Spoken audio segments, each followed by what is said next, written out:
नमस्कार दोस्तों, स्वागत है आपके अपने YouTube चैनल रोजगार वे में। दोस्तों, वीडियो अच्छा लगे तो लाइक एंड सब्सक्राइब करें और वीडियो को शेयर करें। तो दोस्तों, जैसा कि आप लोग जानते हैं कि अभी कुछ दिनों पहले एसएससी द्वारा दिल्ली पुलिस कांस्टेबल जो एग्ज़ाम होना था उसका जो है डेट घोषित कर दिया गया है। जैसा कि आप लोग जानते हैं कि एग्ज़ाम का डेट जो है कि नवंबर माह के अंतिम हफ्ते में या दिसंबर माह के पहले हफ्ते में रखा गया है। इसको देखते हुए हम लोगों ने प्रीवियस ईयर में जितने भी सारे क्वेश्चन आप लोग के पूछे गए हैं दिल्ली पुलिस कांस्टेबल में, और ख़ास तौर से एसएससी द्वारा जो कराए गए हैं एग्ज़ाम दिल्ली पुलिस में से संबंधित, वो सारे प्रश्न हम लोग देखते हुए चलेंगे। क्योंकि हाल फिलहाल में जो एसएससी हेड कांस्टेबल का एग्ज़ाम था, या फिर रेडियो ऑपरेटर का एग्ज़ाम था, या दिल्ली एमटीएस का भी एग्ज़ाम था, उसमें प्रीवियस ईयर से बहुत सारे क्वेश्चन रिपीटेड हुए हैं और उससे संबंधित जो तथ्य रहते हैं, आसपास से संबंधित तथ्य जो रहते हैं, उससे रिलेटेड काफ़ी क्वेश्चन जो है कि रिवाइज होते रहते हैं। तो हम लोग सबसे पहले तो जीएस श्रृंखला में जीएस से, जैसे आप लोग जानते हैं कि कुल टोटल 50 प्रश्न आने हैं केवल जीएस से, और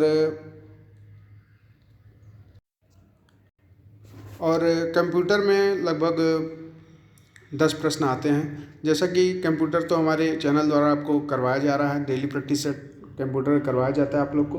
तो सबसे पहले आप जीएस अगर पढ़ते भी होंगे तो प्रीवियस ईयर में जितने भी सारे क्वेश्चन आए हैं पहले उससे रिलेटेड आप लोग प्रैक्टिस जरूर कर लिया कीजिए। तो कंप्यूटर संबंधित वीडियो हम लोग लेके आते हैं, और आज से दोस्तों जितने भी सारे प्रीवियस में क्वेश्चन पूछे गए हैं, जितने भी सारे शिफ्ट में पेपर हुए हैं, उनसे संबंधित आपको सारा प्रश्न जो है करवाया जाएगा। रिपीटेड प्रश्न ये बहुत बार होते हैं, कम से कम 40% प्रश्न तो आपको यहीं से मिल जाएंगे। तो बहुत ही कम समय में हम लोग इसको देखते हुए चलेंगे। तो देखते हैं, पहला जो पेपर हुआ था 2020 में, तो इसमें पहले जो पहला पेपर था, पहले शिफ्ट का पेपर था ये है, उसमें कैसा क्वेश्चन पूछा गया था और इससे संबंधित जितने भी सारे तथ्य मिलेंगे आसपास के, हम लोग उसको देखते हुए चलेंगे। तो देख सकते हैं आप लोग, पहला क्वेश्चन है यहाँ पे पूछा हुआ है क्वेश्चन कि भारत में साइमन कमीशन निम्नलिखित में से किस वर्ष आया था। तो दोस्तों, साइमन कमीशन जैसा कि आप लोग जानते हैं कि सन 1928 में साइमन कमीशन आया था, और अक्सर इसका डेट पूछ लेता है कि किस डेट को आया था ये। तो इसका डेट अक्सर पूछ लेता है परीक्षाओं में, हो सकता है आने वाले परीक्षाओं में पूछ ले।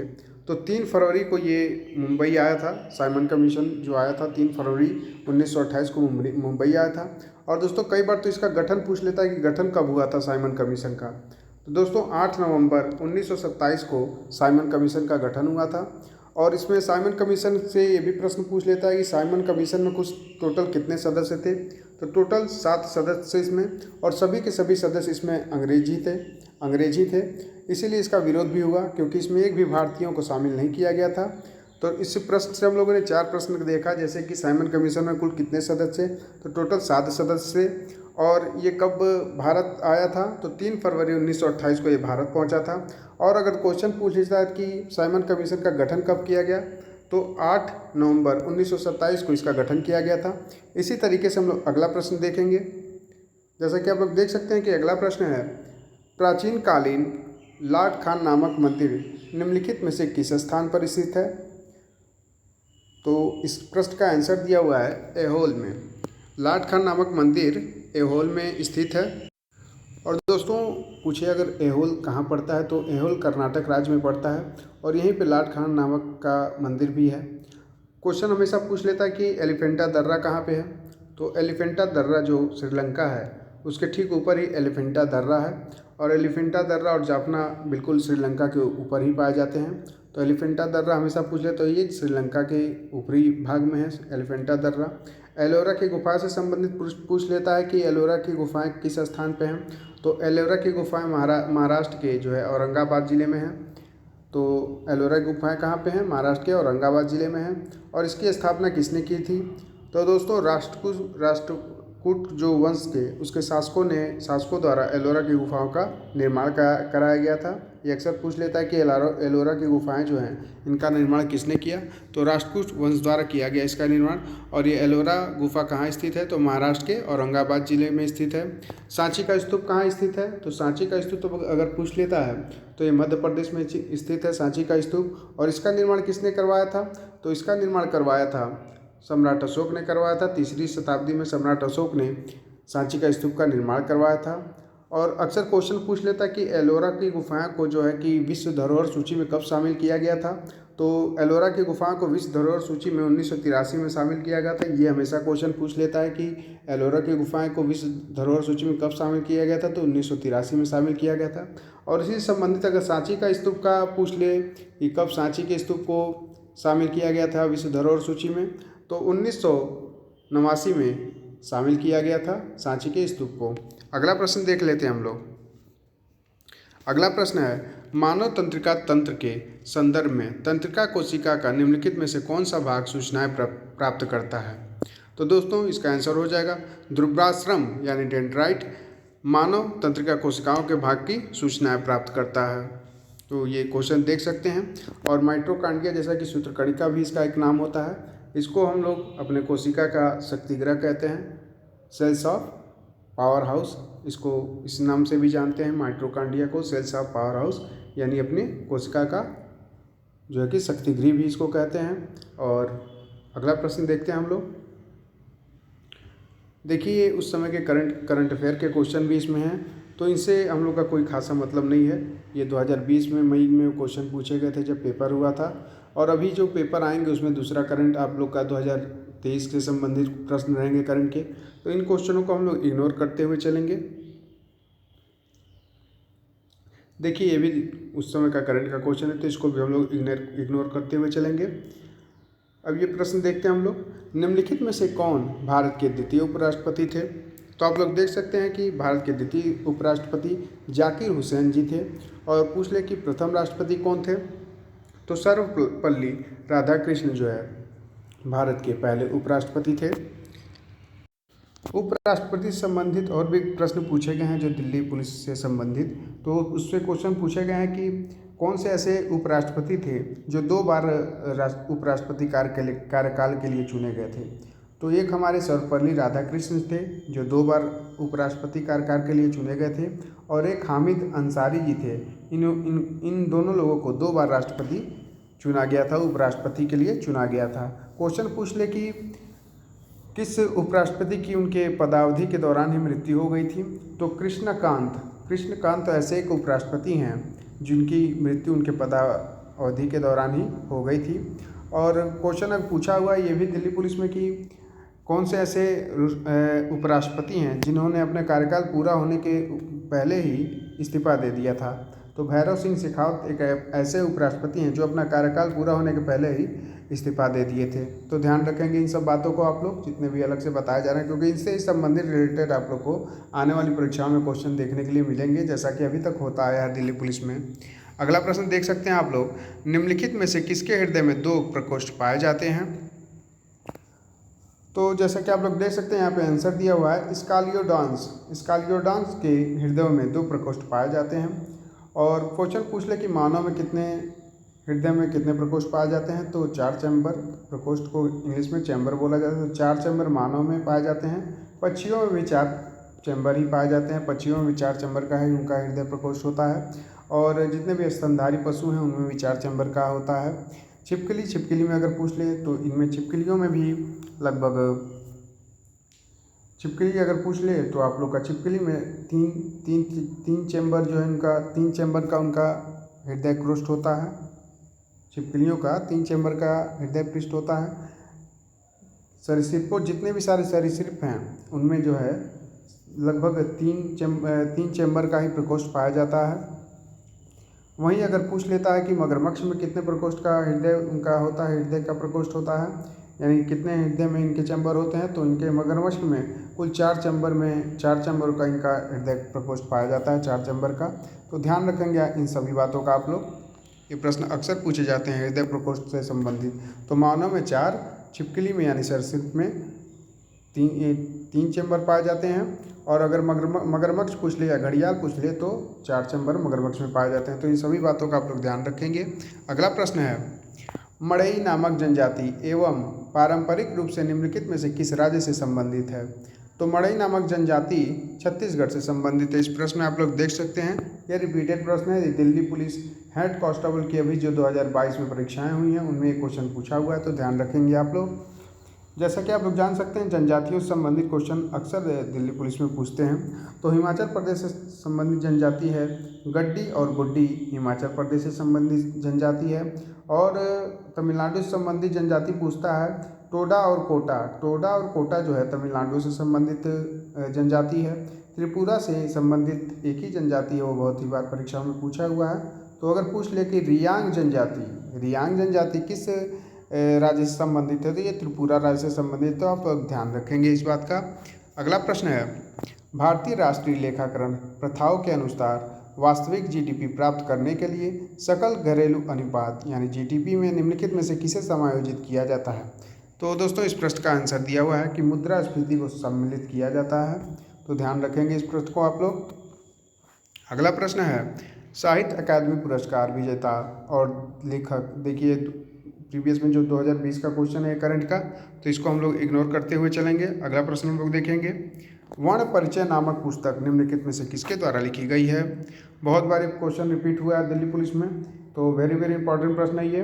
तो ईश्वर चंद्र विद्यासागर जी द्वारा वर्ण परिचय नामक पुस्तक का विमोचन किया गया था। जब 20 का विमोचन हुआ था तो ईश्वर चंद्र विद्यासागर इसके लिखे गए। ईश्वर चंद्र विद्यासागर के द्वारा एक और पुस्तक है जो बहुत ही फेमस है, तो रिजु पाठ आप लोग ध्यान रखेंगे। रिजु पाठ नामक जो है पुस्तक, ये भी ईश्वर चंद्र विद्यासागर द्वारा ही लिखी गई है। देवेंद्रनाथ टैगोर द्वारा एक पुस्तक बताई जाती है या पूछी जाती है हमेशा, तत्वबोधिनी सभा। तत्वबोधिनी जो पत्रिका है ये किसके द्वारा रचित है, तो तत्वबोधिनी जो पत्रिका है देवेंद्रनाथ टैगोर द्वारा रचित है। रविन्द्रनाथ टैगोर के द्वारा गोरा और गीतांजलि के लेखक कौन है, तो रविन्द्रनाथ टैगोर। ये अक्सर परीक्षाओं में पूछता है कि गोरा और गीतांजलि के लेखक कौन है। गोरा और गीतांजलि के लेखक रविन्द्रनाथ टैगोर जी हैं। और देवेंद्रनाथ टैगोर किससे संबंधित है, तो तत्वबोधिनी सभा इनके द्वारा रचित पुस्तक है। राजा राम मोहन राय किससे संबंधित है, तो राजा राम मोहन राय ब्रह्म समाज के संस्थापक थे। तो आप लोग ध्यान रखेंगे इस बात का। अगला प्रश्न हम लोग देखेंगे, निम्नलिखित में से किस फसल की आनुवांशिक रूप से संवर्धित किस्म की भारत में उगाने की अनुमति है। तो दोस्तों कपास को भारत में उगाने की अनुमति है, तो इस प्रश्न का आंसर कपास हो जाएगा। ये कोई इसमें अलग से बताने की ज़रूरत नहीं है। और कपास पूछ ले किस मिट्टी में पाई जाती है, तो काली मिट्टी में पाई जाती है। कपास की खेती काली मिट्टी में होती है, तो आप लोग ध्यान रखेंगे। और ये महाराष्ट्र में ज़्यादातर पाई जाती है काली मिट्टी, और वहीं पे कपास की खेती भी होती है। अगला प्रश्न है, निम्नलिखित में से कौन सा जीव अपने शरीर के बाहर भोजन विखंडित करने के पश्चात उसे अवशोषित करता है।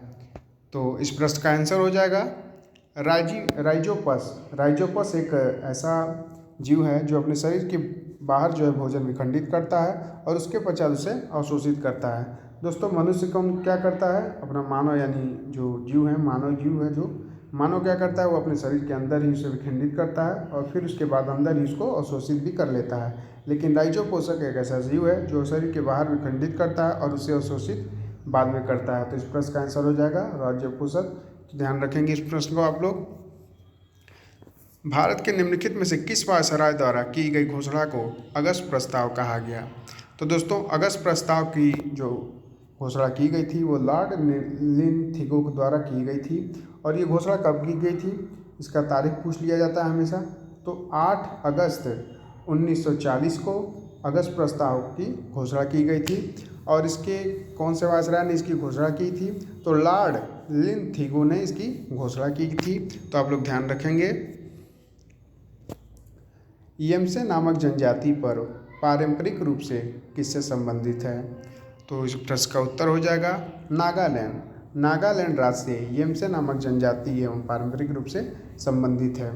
अंडमान निकोबार में कौन सी जनजाति पाई जाती है, तो बताइए, बहुत बार परीक्षाओं में पूछा हुआ है। तो सेंटलीज नामक जनजाति जो है अंडमान निकोबार में पाई जाती है। वेरी इंपॉर्टेंट प्रश्न है ये। अंडमान निकोबार में कौन सी जनजाति पाई जाती है, तो सेंटलीज। ध्यान रखेंगे आप लोग। झारखंड से संबंधित भी जनजाति बहुत बार पूछी गई है दिल्ली पुलिस में। तो संथाल, मुंडा और हो जनजाति जो है ये जो है कि झारखंड राज्य से संबंधित है। गुजरात में कौन सी जनजाति पाई जाती है, तो गुजरात से संबंधित जो है जनजाति है भील और बंजारा जो है गुजरात से संबंधित जनजाति है। तो आप लोग ध्यान रखेंगे इन जनजातियों को। अलग से जितने भी सारे जो मैं तथ्य करवा रहा हूँ उनको आप लोग खास तौर से ध्यान रखेंगे, क्योंकि उन्हीं से घुमा फिरा के क्वेश्चन पूछे जाएंगे दिल्ली पुलिस में। अगला प्रश्न है, निम्नलिखित में से कौन सी ग्रंथि मानव में शारीरिक विकास को विनियमित करने वाला हार्मोन स्रावित करती है? तो ये है मास्टर ग्रंथि अपनी। मास्टर ग्रंथि इसको बोलते हैं, जैसा कि आप लोग देख सकते हैं। इस प्रश्न का उत्तर पीयूष ग्रंथि यानी पिट्यूटरी ग्रंथि, और इसको मास्टर ग्रंथि भी बोला जाता है। तो इस प्रश्न का उत्तर है ऑप्शन बी, पीयूष ग्रंथि को मानव शरीर के विकास को विनियमित भी करता है, और इसको पीयूष ग्रंथि को ही मास्टर ग्रंथि भी बोला जाता है। तो आप लोग ध्यान रखेंगे। निम्नलिखित में से कौन सी रबी की एक फसल नहीं है? तो दोस्तों यहाँ पे रबी की एक फसल नहीं है, कपास। कपास दोस्तों एक नगदी फसल है। नगदी फसल में कौन कौन से फसल आते हैं? गन्ना, कपास, रुई, जैसे यही सब आता है। ये नगदी फसल में ये सब आता है। जौ, सरसों और चना दोस्तों ये रबी की फसल है। खरीफ की फसल में कौन सा आता है? धान, जो है धान आता है, बाजरा आता है। तो ये सब खरीफ की फसल हैं, आप लोग ध्यान रखेंगे। देखिए ये पूछा हुआ है, मैग्नस कार्लसन किस देश से संबंधित है? मतलब तो नॉर्वे से संबंधित हैं। ये पूछ सकता है आपकी परीक्षा में, तो ध्यान रखेंगे प्रश्न को भी। मैग कार्लसन किस देश से संबंधित है? तो नॉर्वे से संबंधित है। अगला प्रश्न है, भारत के संविधान के अनुच्छेद 106 के अनुसार संसद के दोनों सदस्यों के वेतन निम्नलिखित में से किसके द्वारा निर्धारित किया जाता है? तो दोस्तों ये संसद द्वारा निर्धारित किया जाता है। जितने भी सारे दोनों सदस्य हैं, राज्यसभा और लोकसभा के सदस्य हैं, तो इनका वेतन जो है संसद के द्वारा निर्धारित किया जाता है। संसद से संबंधित किस आर्टिकल में है? तो संसद हमारे आर्टिकल 79 में है। पूछ ले कि राज्यसभा किस आर्टिकल में है? तो राज्यसभा 80 आर्टिकल में, 80वें आर्टिकल में है इसका उल्लेख है। और आर्टिकल 81 में जो है उच्च सदन, निम्न सदन यानी कि लोकसभा का जो है कि आर्टिकल 81 में उल्लेख है। पूछ ले कि लोकसभा की न्यूनतम आयु कितनी है? तो लोकसभा की न्यूनतम आयु 25 वर्ष दोस्तों, और राज्यसभा की अधिकतम आयु कितनी है? 30 वर्ष दोस्तों। 30 वर्ष इसकी न्यूनतम आयु रहनी चाहिए। राज्यसभा के सदस्यों की आयु 30 वर्ष और लोकसभा के सदस्यों की न्यूनतम आयु 25 वर्ष रहनी चाहिए दोस्तों। तो आप लोग ध्यान रखेंगे। और भारत के राष्ट्रपति, इसका उल्लेख किस आर्टिकल में है? तो आर्टिकल 52 में भारत का एक राष्ट्रपति होगा, इसका उल्लेख किया गया है। अगला प्रश्न है, भारत का निम्नलिखित में से कौन सा समुद्र तट अरब सागर का नहीं है? तो दोस्तों इसका प्रश्न का आंसर दिया हुआ है कि राधानगर बीच, जो कि अरब सागर का भाग नहीं है। कोलम बीच ये भी अरब सागर का भाग है, कोलम बीच। और राधानगर बीच ये अंडमान निकोबार में पड़ता है। ये बीच, राधानगर बीच, अंडमान निकोबार के हैवेलॉक द्वीप पर, अंडमान निकोबार के हैवेलॉक द्वीप पर ये राधानगर बीच पड़ता है। आप लोग बताएंगे कमेंट बॉक्स में कि हैवेलॉक द्वीप का जो अभी ये नाम चेंज होकर पड़ा है हैवेलॉक द्वीप, इसका पूर्व में नाम क्या था हैवेलॉक द्वीप का? तो दोस्तों राधानगर बीच अंडमान निकोबार में पड़ता है। और ये किस द्वीप पे पड़ता है राधानगर बीच? तो हैवेलॉक द्वीप पर। और आप लोग कमेंट बॉक्स में बताएंगे कि हैवेलॉक द्वीप का पूर्व में नाम क्या था? पावरकुट नामक जनजाति एवं पारंपरिक रूप से निम्नलिखित में से किस राज्य से संबंधित है? तो पावरकुट नामक जनजाति मिजोरम राज्य से संबंधित है। तो आप लोग ध्यान रखेंगे इस प्रश्न को, आप लोग इस प्रश्न को ध्यान रखेंगे।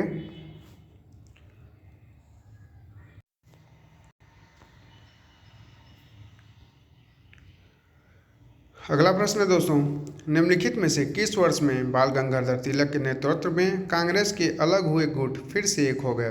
दोस्तों ये प्रश्न में कुछ गलत लग रहा था, तो आप लोग ध्यान रखेंगे।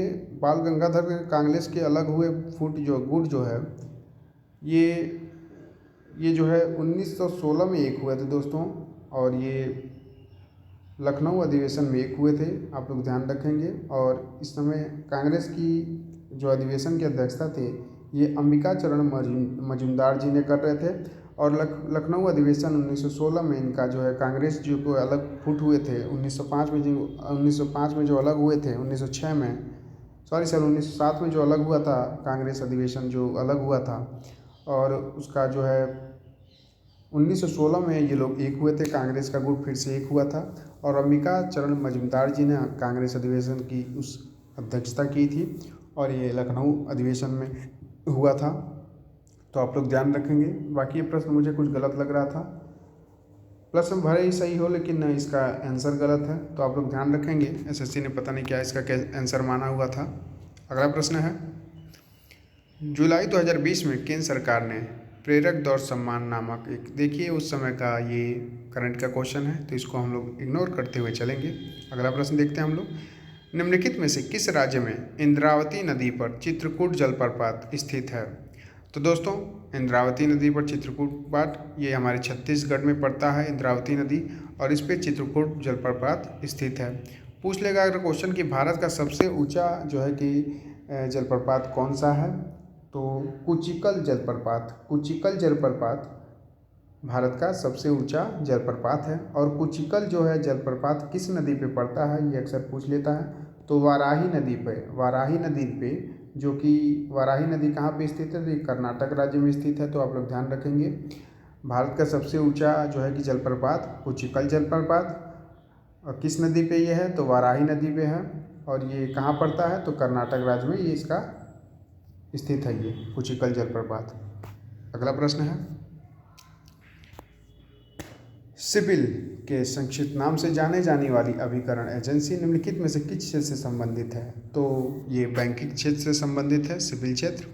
आप लोग बताएंगे कि जैसे कि आप लोग जानते हैं कि अर्थशास्त्र के जो तीनों क्षेत्र होते हैं, प्राथमिक, द्वितीयक, तृतीयक क्षेत्र होते हैं, तो बैंकिंग क्षेत्र उसमें किससे संबंधित है? तो ये अगर क्वेश्चन पूछ लेता है तो बैंकिंग क्षेत्र दोस्तों ये तृतीयक क्षेत्र से संबंधित है। बीमा क्षेत्र भी दोस्तों ये पूछ ले तो तृतीयक क्षेत्र से संबंधित है, बीमा क्षेत्र भी। सरकरा क्षेत्र दोस्तों द्वितीयक क्षेत्र से संबंधित है अर्थशास्त्र के। और वाहन क्षेत्र अगर ये पूछ ले तो वाहन क्षेत्र भी लगभग हमें तृतीयक क्षेत्र से ही संबंधित है, क्योंकि वाहन से भी सेवाएं प्राप्त की जाती हैं।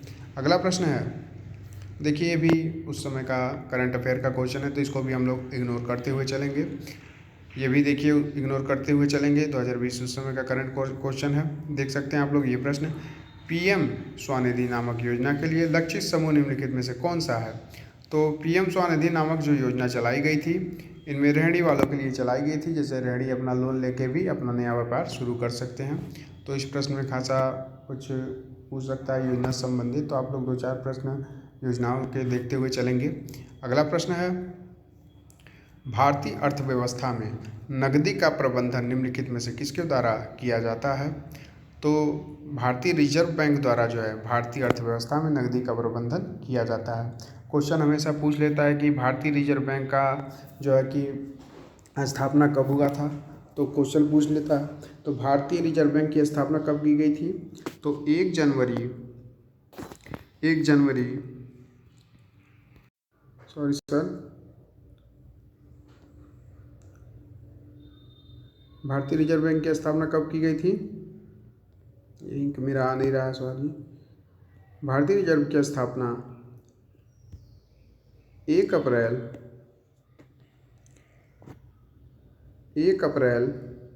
1935 को भारतीय रिजर्व बैंक की स्थापना की गई थी। और इसके उस समय के अध्यक्ष कौन थे? तो सर ओसबोर्न स्मिथ जो है भारतीय रिजर्व बैंक के उस समय के पहले जो है अध्यक्ष बने थे। और पहले अध्यक्ष यानी गवर्नर उस समय कहा जाता था, तो प्रथम गवर्नर आरबीआई के जो है सर ओसबोर्न स्मिथ बने थे। और इसकी स्थापना कब की गई थी? तो 1 अप्रैल 1935 को की गई थी। अगर पूछ ले कि भारतीय रिजर्व बैंक का राष्ट्रीयकरण कब किया गया था, तो ये किया गया था 1 जनवरी 1949 को भारतीय रिजर्व बैंक का राष्ट्रीयकरण किया गया था। तो ध्यान रखेंगे आप लोग। क्वेश्चन पूछ लेता कि आरबीआई के जो है कि पहले भारतीय जो है कि गवर्नर कौन थे, तो सीडी देशमुख जो है पहले भारतीय गवर्नर थे। और पहले गवर्नर जब इसकी स्थापना हुई थी आरबीआई की, तो सर ओसबोर्न स्मिथ थे। और प्रथम भारतीय स्वतंत्र भारत के भारतीय गवर्नर कौन थे? तो सीडी देशमुख जी थे। तो इस प्रश्न को आप लोग ध्यान रखेंगे। और इसका राष्ट्रीयकरण कब किया गया था? तो 1 जनवरी 1949 को किया गया था, आप लोग ध्यान रखेंगे। और इसका लेखा वर्ष हमेशा पूछ देता है भारतीय रिजर्व बैंक का लेखा वर्ष, तो 1 जुलाई से लेके 30 जून के बीच इसका लेखा वर्ष रहता है। तो लेखा वर्ष आप लोग एकदम ध्यान रखेंगे। अगला प्रश्न देखिए उस समय का करंट का क्वेश्चन है, तो इसको हम लोग इग्नोर करते हुए चलेंगे। निम्नलिखित में से किस राज्य में दैमाबाद नामक ताम्रपाषाण कालीन संस्कृत स्थल स्थित है? तो दैमाबाद दोस्तों महाराष्ट्र में पड़ता है। ये आप लोग ध्यान रखेंगे, दैमाबाद नामक स्थल कहाँ पड़ता है? तो ये महाराष्ट्र में पड़ता है। उत्तर प्रदेश में बताएंगे आप लोग कि मेहरगढ़ पड़ता है। ये सिंधु सभ्यता से संबंधित स्थल है ये सब, तो मेहरगढ़ उत्तर प्रदेश में स्थित पड़ता है।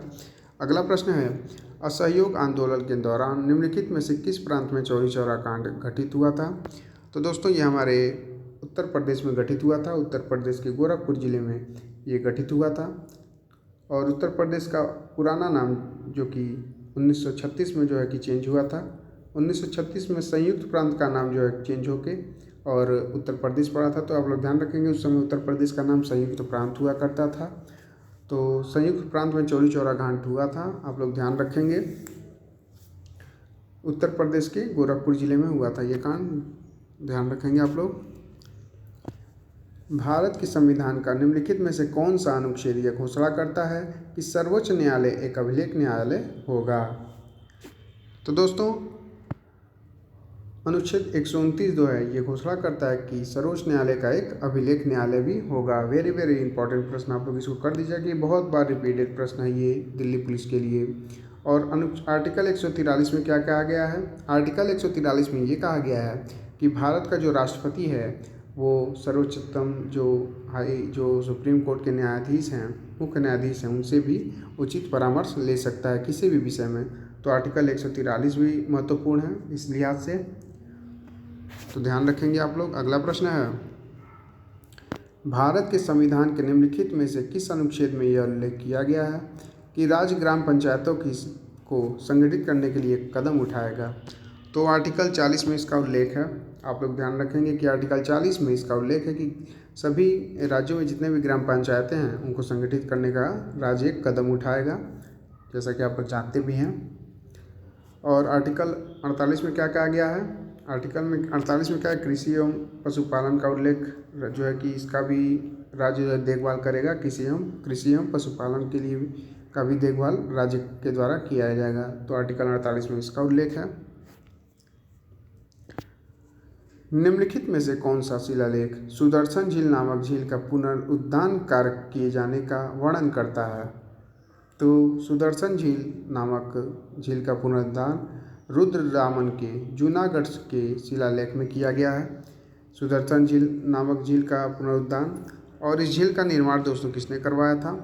तो चंद्रगुप्त मौर्य द्वारा इस झील का निर्माण करवाया गया था। और ये झील कहाँ स्थित है दोस्तों? सुदर्शन झील तो गुजरात के गिरनार में, गुजरात में ये सुदर्शन झील पड़ता है। तो आप लोग ध्यान रखेंगे गुजरात में ये झील पड़ता है, सुदर्शन झील गुजरात के गिरनार में ये झील पड़ता है। और इसका निर्माण चंद्रगुप्त मौर्य द्वारा करवाया गया था। और इसका वर्णन कहाँ मिलता है? तो ये रुद्रदामन के जूनागढ़ शिलालेख से मिलता है इसका उल्लेख। देखिए उस समय का करंट अफेयर का क्वेश्चन है, तो इसको हम लोग इग्नोर करते हुए चलेंगे। जिस दर पर किसी देश का केंद्रीय बैंक अपने क्षेत्र में वाणिज्यिक बैंकों से धन उधार लेता है उसे निम्नलिखित में से क्या कहा जाता है? तो जब आरबीआई जो है, जैसे जो हमारा केंद्रीय बैंक है, जब वाणिज्यिक बैंकों से उधार लेता है तो उसे रिवर्स रेपो दर कहा जाता है। वर्तमान समय में रिवर्स रेपो दर जो है 3.35% है इस समय, वर्तमान समय में अगर पूछ ले तो। और जिस दर पे केंद्रीय बैंक जो है वाणिज्यिक बैंकों को धन उधार देता है तो उसे हम लोग रेपो दर कहते हैं। अगर पूछ लेता है क्वेश्चन कि वर्तमान में रेपो दर की रेट दर क्या है, तो इस समय 5.90% यानी 5.90% जो है इसका वर्तमान समय में रेपो दर है। और रिवर्स रेपो दर 3.35% इसका रिवर्स रेपो दर की दर है। तो दर से संबंधित क्वेश्चन पूछ लिए जाते हैं, तो आप लोग ध्यान रखेंगे। अगला प्रश्न है, धमेक स्तूप निम्नलिखित में से किस राज्य में स्थित है? तो धमेक स्तूप दोस्तों ये हमारे उत्तर प्रदेश राज्य के वाराणसी में स्थित है। और वाराणसी में कहाँ स्थित है? जहाँ पे बुद्ध जी ने अपना पहला उपदेश दिया था, तो सारनाथ में ये धमेक स्तूप है स्थित है। और धमेक स्तूप का निर्माण अगर पूछ ले कि किसने करवाया था धमेक स्तूप का निर्माण, तो ये सम्राट अशोक ने करवाया था धमेक स्तूप का निर्माण। तो इस प्रश्न का उत्तर हो जाएगा ऑप्शन सी है, उत्तर प्रदेश दिया हुआ है जैसा कि आप लोग देख सकते हैं। अगला प्रश्न है, सन 1946 में अंतरिम सरकार में रक्षा मंत्री के रूप में निम्नलिखित में से किसे नियुक्त किया गया था? तो रक्षा मंत्री के रूप में उस समय नियुक्त किया गया था बलदेव सिंह जी को नियुक्त किया गया था रक्षा मंत्री के रूप में। श्री राजगोपालाचारी ये हमारे स्वतंत्र भारत के पहले गवर्नर थे और सरदार वल्लभ भाई पटेल उस समय के गृह मंत्री थे, तो ये ध्यान रखेंगे आप लोग। देखिए उस समय का करंट का क्वेश्चन है तो इसको हम लोग इग्नोर करते हुए चलेंगे। निम्नलिखित में से किस फसल की कृषि लगभग विशिष्ट रूप से दक्षिणी राज्यों में पाई जाती है? तो जैसा कि आप लोग जानते हैं कि सबसे ज़्यादा दक्षिणी राज्यों में कॉफ़ी की खेती होती है। कॉफ़ी की खेती कहाँ होती है? तो कर्नाटक राज्य में कॉफ़ी की खेती होती है, आप लोग ध्यान रखेंगे। कपास की खेती कहाँ होती है? तो महाराष्ट्र राज्य में होती है। और चाय असम राज्य में सबसे ज़्यादा होती है चाय, तो आप लोग ध्यान रखेंगे। यीस्ट में अवायु श्वसन के दौरान निम्नलिखित में से कौन से उत्पाद बनते हैं? तो जैसा कि आप लोग जानते हैं इथेनॉल भी बनता है, कार्बन डाइऑक्साइड भी बनता है और ऊर्जा भी उससे बनती है। तो इस प्रश्न का उत्तर ऑप्शन सी दिया हुआ है यहाँ पे, आप लोग देख सकते हैं। अगला प्रश्न है, भारत के संविधान में निम्नलिखित में से किस संशोधन द्वारा केंद्रीय मंत्रिमंडल में मंत्रियों की संख्या की एक सीमा निर्धारित कर दी गई है? तो दोस्तों 91वें संविधान संशोधन के द्वारा केंद्रीय मंत्रिमंडल में मंत्रियों की संख्या जो है लोकसभा में कुल जितनी भी सीटें हैं उनका लगभग 15% से अधिक नहीं होना चाहिए। ये 91वें संविधान संशोधन द्वारा केंद्रीय मंत्रिमंडल में मंत्रियों की संख्या जो है लोकसभा के सदस्य संख्या की 15% से अधिक नहीं होनी चाहिए इन मंत्रियों की संख्या। तो ऐसा निर्धारित किया गया 91वें संविधान संशोधन द्वारा, तो आप लोग ध्यान रखेंगे। देखिए इस समय का करंट का क्वेश्चन है तो इसको हम लोग इग्नोर करते हुए चलेंगे। देख सकते हैं ये प्रश्न, भारतीय कृषि से संदर्भ वेवर, दहिया और पोंडू शब्द निम्नलिखित में से किसके स्थानीय नाम हैं? तो ये खेती का आदिम स्वरूप है। ये प्रश्न का कुछ व्याख्या करने के लिए है नहीं मेरे पास, तो आप लोग इस प्रश्न का आंसर देख लीजिएगा। खेती का आदिम ये स्वरूप है वेवर, दहिया और पोंडू शब्द, तो आप लोग ध्यान रखेंगे इस प्रश्न को। देखिए उस समय का करंट का क्वेश्चन है तो इसको हम लोग इग्नोर करते हुए चलेंगे। अगला क्वेश्चन हम लोग देखते हैं, निम्नलिखित में से कौन सा स्तनपायी जीव रेशे यानी फाइबर का एक सामान्य स्रोत नहीं है? तो दोस्तों इस प्रश्न का उत्तर है जेब्रा एक रेशे का यानी फाइबर का एक सामान्य स्रोत जीव नहीं है, तो आप लोग ध्यान रखेंगे। बकरी है ही और अल्पाका भी होता है, लामा भी होता है, लेकिन जेब्रा जो है रेशे फाइबर यानी रेशा इसमें नहीं पाया जाता है जेब्रे में, तो ध्यान रखेंगे आप लोग। सन 1993 में निम्नलिखित में से कौन दिल्ली की राष्ट्रीय राजधानी क्षेत्र की प्रथम मुख्यमंत्री बने? तो दिल्ली राष्ट्रीय राजधानी क्षेत्र के प्रथम मुख्यमंत्री बने थे मदन लाल खुराना जी को बनाया गया था। अगर पूछ ले कि दिल्ली की प्रथम महिला मुख्यमंत्री कौन थी, तो शीला दीक्षित दिल्ली की प्रथम महिला मुख्यमंत्री थी, तो आप ध्यान रखेंगे।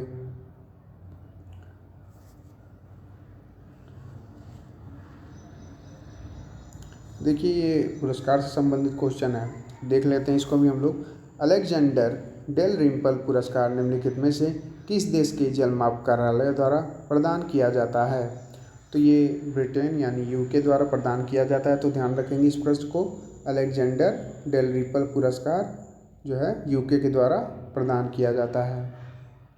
आखिरी प्रश्न है जीएस का, लोटिया नामक गीतों का संबंध पारंपरिक रूप से निम्नलिखित में से किस राज्य से है? तो लोटिया नामक गीत जो है कि राजस्थान राज्य से है। ये बहुत ही मशहूर गीत है राजस्थान राज्य का, तो वेरी इंपॉर्टेंट प्रश्न इसको कर लीजिएगा आप लोग। ये प्रश्न पूछे जाने की प्रबल संभावना है आने वाली परीक्षाओं, दिल्ली की पुलिस कांस्टेबल की परीक्षाओं में। तो दोस्तों इस तरीके से देखा हम लोगों ने कि जो 2020 के पहले दिन का और प्रथम शिफ्ट का ये पेपर था, जितने भी सारे जीएस के प्रश्न पूछे गए थे उनको हम लोगों ने व्याख्या सहित किया और उनसे रिलेटेड जितने भी सारे प्रश्न बन सकते हैं मुख्य वो भी हम लोगों ने देखा। तो इसी तरीके से आप लोग को ये वीडियो मिलता रहेगा जीएस का। कम से कम प्रैक्टिस सेट ही अगर आप लोग अच्छे से देख लेते हैं तो लगभग 40 से 50% प्रश्न आपको इसी में से देखने के लिए मिल जाएंगे। तो इस वीडियो को बिल्कुल भी इग्नोर ना करें और लाइक, सब्सक्राइब एंड शेयर कर दें, ताकि और लोगों के पास भी इसका नोटिफिकेशन पहुंच पाए। और अगर इसका PDF आप लोग चाहते हैं तो डिस्क्रिप्शन बॉक्स में हम लोग को नीचे लिंक मिल जाएगा आप लोग का, और टेलीग्राम ग्रुप हमारा ज्वाइन कर लीजिए, वहाँ भी इसका जो है कि PDF डाल दिया जाएगा। हमारे चैनल के साथ बने रहिए और आगे भी आप लोग को इसी तरह का मिलता रहेगा प्रैक्टिस सेट, और जितने भी सारे प्रीवियस में पूछे गए हैं और कंप्यूटर का कि आप लोग जितने भी सारे प्रश्न करवाए जा रहे हैं उसको भी देखते हुए चलिए। तो इससे लगभग दिल्ली पुलिस के 60% आप लोग के प्रश्न यहीं से आपको क्लियर करवा दिया जाएगा, जिससे आपको कोई परेशानी नहीं आएगी परीक्षाओं में। तो चलिए हम लोग मिलेंगे अगले वीडियो में, नेक्स्ट वीडियो में। तब तक के लिए नमस्कार, bye bye and take care.